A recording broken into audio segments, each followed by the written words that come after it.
When using more granular data, it may be useful to also include the metadata as well as the geometry.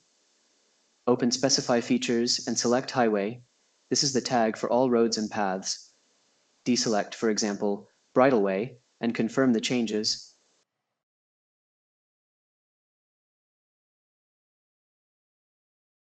The tag output shows that a number of additional labels are provided for most entries.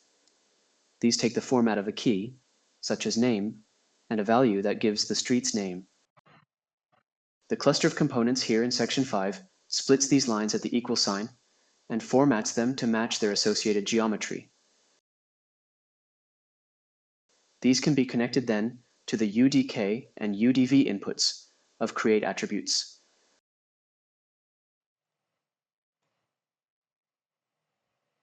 When baked, the metadata can be found by clicking in the Options menu on the User-Defined Attributes tab, where the key value pairs will appear in a table. Buildings also tend to have significant metadata, and those can be explored through the same method, though most labels, such as schools, hospitals, etc., will not be comprehensive.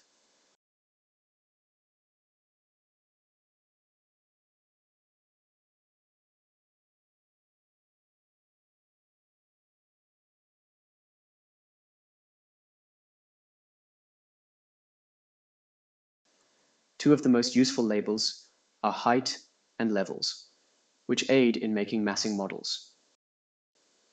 Caribou has a special component for making 3D massings.